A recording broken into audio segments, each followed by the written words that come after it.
everyone, welcome back to my channel, and today's class is most important for chemistry student.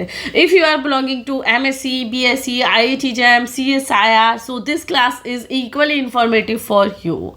Most important thing which I always tell you that language is not a barrier in my classes. If you belong to a Hindi medium, my classes is also useful for you, as well as English medium students can definitely describe with me any topic and any detail. So if we started with elimination reaction, first point I need to clear with you कि मेरी class Hindi की language के mix आपको देखने के लिए मिलेगी, तो हिंदी मीडियम का बच्चा भी इजीली इस क्लास से अपने टॉपिक को कवर कर सकता है। और देखो इंग्लिश मीडियम का तो कर ही सकता है क्योंकि नोट्स मेरे इंग्लिश टू इंग्लिश ही आपको मिलते हैं, बट ये इस टॉपिक को समझा मैं हिंदी में भी देती हूँ जिससे कि हर एक बच्चा कनेक्ट कर पाए और जो हिंदी मीडियम के हैं वो भी MSc इंग्लिश मीडियम से कर पाए। ठीक है, तो चलो एलिमिनेशन रिएक्शन हम करते हैं।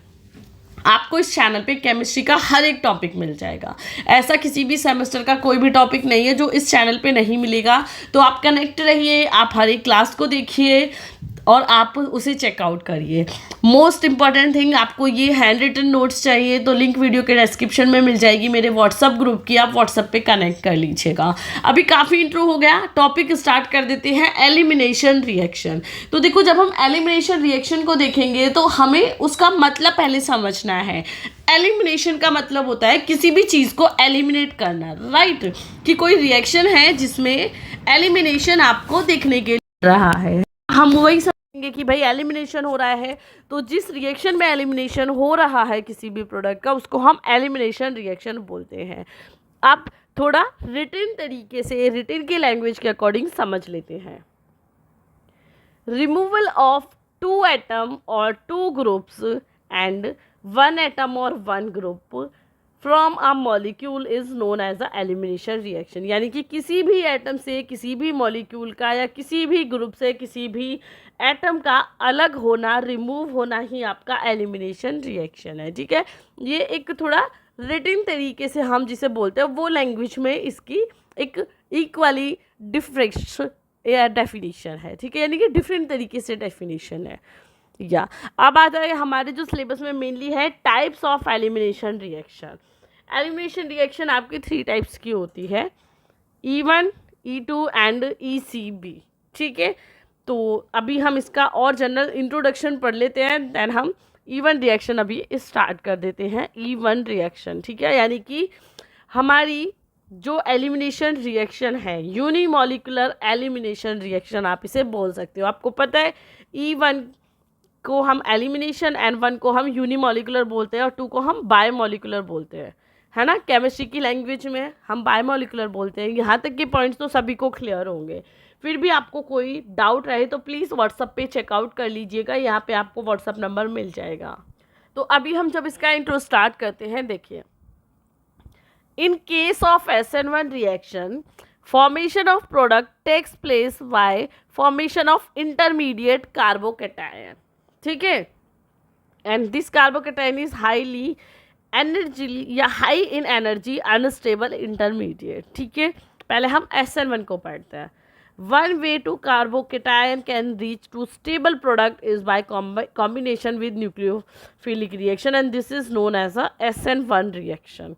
However, there is a alternative. The carbocation can lose a proton to base, leading to overall elimination, resulting in formation of alkene, and this is known as a elimination reaction. SN1 reaction आपने किया बच्चों। जो SN1 reaction है उसमें हम क्या करते हैं, एक प्रोडक्ट है, सॉरी एक रिएक्टेंट है, प्रोडक्ट बनाता है और इस प्रोडक्ट के फॉर्मेशन में क्या होता है, एक अनस्टेबल कार्बोकेटाइन आपको देखने के लिए मिलता है। ठीक है, यहाँ पे हमें कार्बोकेटाइन ही लिख देते हो मान लीजिए। ठीक है, तो इस जो आपका ये रिएक्शन है उसको हम SN1 रिएक्शन बोलते हैं।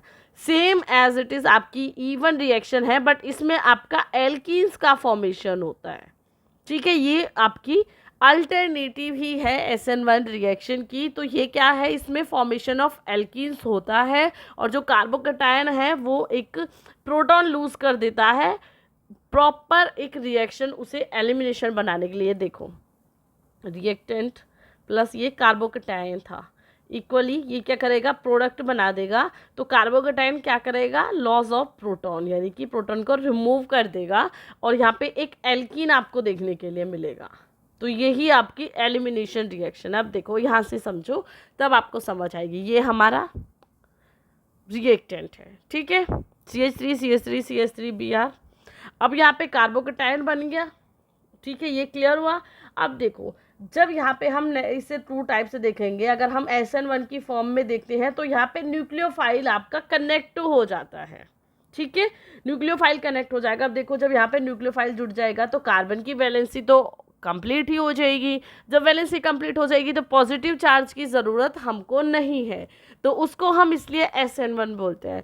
बट सेम अगर हम बात करते हैं एलिमिनेशन की, तो यहाँ पे एक हाइड्रोजन रिमूव हो जाएगा, और जब इन प्रेजेंस ऑफ हाइड्रोजन हम रिएक्शन करा देंगे। तो जब हम यहाँ पे रिएक्शन कराते हैं हाइड्रोजन को रिमूव करने की, तो कार्बोकेटाइन तो ऑटोमेटिकली आपका गायब हो जाएगा। जब हाइड्रोजन जुड़ गया, हाइड्रोजन रिमूव हो गया यहाँ से, तो एक बॉन्डिंग तो यहाँ पे आ जाएगी, क्योंकि हम क्या करेंगे, एक प्रोटॉन को, जो प्रोटॉन का लॉस हो रहा था उसे हम अभी नहीं होने देंगे। तो कार्बन यहाँ पे हट जाएगा, कार्बोकेटाइन प्रोटॉन को कर देगा लूज, जिसकी वजह से कार्बन की वैलेंसी कैसी हो जाएगी, कंप्लीट हो जाएगी, और यहाँ पे आपका डबल बॉन्ड आ जाएगा। तो अभी आई थिंक आपका क्लियर हो गया होगा कि SN1 और E1 रिएक्शन यानी कि एलिमिनेशन में क्या फ़र्क है, ठीक है।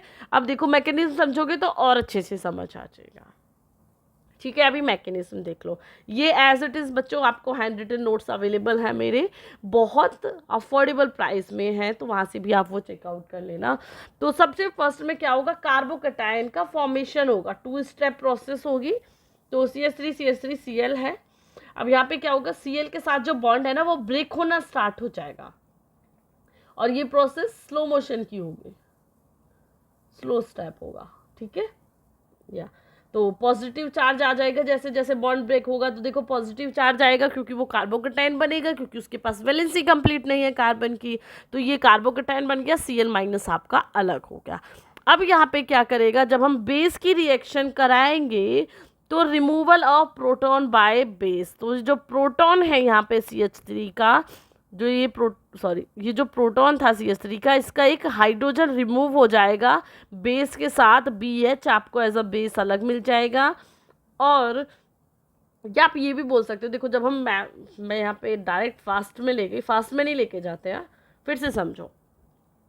बेस की रिएक्शन CH3 के एक हाइड्रोजन के साथ कराई, तो फर्स्ट स्टेप में तो इनमें अट्रैक्शन होगा एक साथ, है ना, ये आपको देखने के लिए मिल रहा है, अट्रैक्शन देखने के लिए मिल रहा है, ये प्रोडक्ट एज इट इज़ रहेगा। बट जो अगेन लास्ट स्टेप होगा उसमें ये ब्रेकेज देखने के लिए आपको मिल जाएगा, BH बॉन्ड आपका अलग हो जाएगा, और यहाँ पे CH2 डबल बॉन्ड होके C हो जाएगा, कार्बोकेटाइन क्या हो जाएगा, रिमूव। अभी कोई डाउट मुझे नहीं लगता किसी को भी रहेगा कि कैसे ये रिएक्शन हुई, कैसे एलिमिनेशन की रिएक्शन हुई। कार्बोकेटाइन फॉर्म हुआ, देन बेस की रिएक्शन कराई, बेस के साथ BH आपका हाइड्रोजन अलग हो गया, और कार्बोकेटाइन की जो फॉर्मेशन थी वो भी डिस्ट्रॉय हो गई, ठीक है। तो ये आपकी E1 रिएक्शन थी, ये आपको नोट्स में मिल जाएगी, इसमें समझाने जैसा कुछ भी नहीं है, तो इसमें आपको टाइम वेस्ट नहीं करना। अभी हम E2 रिएक्शन देख लेते हैं, ठीक है। देखिए E2 रिएक्शन, या इसे हम क्या बोलेंगे, मैंने आपको पीछे बताया था, bimolecular elimination, bimolecular reaction, elimination bimolecular. या the given reaction is an example of E2 reaction, जहाँ पे 2 मॉलिक्यूल्स की फॉर्मेशन और रिमूवल आपको देखने को मिलेगा। फॉर एग्जाम्पल देखो, CH3 CH2 Br के साथ हमने रिएक्शन कराई है विद बेस, और उसे हीट किया, तो हमें यहाँ पे क्या मिला कि एक हाइड्रोजन रिमूव हो गया, X रिमूव हो गया, है ना, ये Br लिख दो इसकी जगह, अगर यहाँ पे X ऐड करते तो यहाँ पे X लिख देते, ठीक है। तो क्या होगा, Br अलग रिमूव हो जाएगा और H आपका अलग रिमूव हो जाएगा, और हमें हमारा ये प्रोडक्ट एज इट इज़ मिल जाएगा, इसमें टाइम वेस्ट की ज़रूरत नहीं है। अब मेन इंपॉर्टेंट पॉइंट आ जाता है E2 के कैरेक्टराइजेशंस, ठीक है। तो कैरेक्टराइजेशन में सबसे फर्स्ट रेट लॉ आपका RX पे डिपेंड करता है, second rate to depend on the nature of leaving group, leaving group क्या था हमारा यहाँ पे, ये X हमारा लिविंग ग्रुप था। Then this reaction is bimolecular reaction, वो मैंने नेमिंग में आपको ऑलरेडी डिस्क्राइब कर दिया, ठीक है। अब इसकी रिएक्शन को आप ऐसे भी देख सकते हो, ये रिएक्शन थी वो ऊपर भी लिखी हुई है, इसे आप C2H5O के साथ भी करा सकते हो। देन मैकेनिज्म अगर हम देखेंगे तो पहला स्टेप स्लो स्टेप होगा, स्लो स्टेप में Br आपका ऐड हो जाएगा, ये सॉरी ये थोड़ा अट्रैक्शन क्या है कम हो जाएगा यहाँ पे, और यहाँ पे C2H5O की रिएक्शन होगी, तो जैसे ये अट्रैक्शन होगा C2H5OH हो जाएगा अलग, या क्या कहते हैं इसका नाम बताओ, हर एक बच्चे को नेम बताना है। देन Br को हमने कर दिया रिमूव और हमें हमारा मेन प्रोडक्ट मिल गया, ठीक है। F यहाँ पे बॉन्ड फॉर्मेशन है, B बॉन्ड ब्रेकेज है, ठीक है, ये लिख रखा ना F, ये बॉन्ड यानी कि ये बॉन्ड बनेगा, यहाँ पे एक एक्स्ट्रा Br का बॉन्ड ब्रेक होने के लिए मिल जाएगा, ठीक है। ये एज इट इज़ नोट्स में मिल जाएगा, तो मुझे नहीं लगता आपको टाइम वेस्ट करना है, ये सभी चीज़ें मैं नोट्स में शेयर कर दूंगी, इसमें एज कुछ भी ऐसा समझाने वाला नहीं है बच्चे। तो चलिए अभी मैं क्लास को एंड करती हूँ, इन केस आपका कोई डाउट है प्लीज़ आप मुझे बताइएगा, और अब ये क्लास को करते हैं एंड, तब तक के लिए bye bye, take care and share the class, bye bye.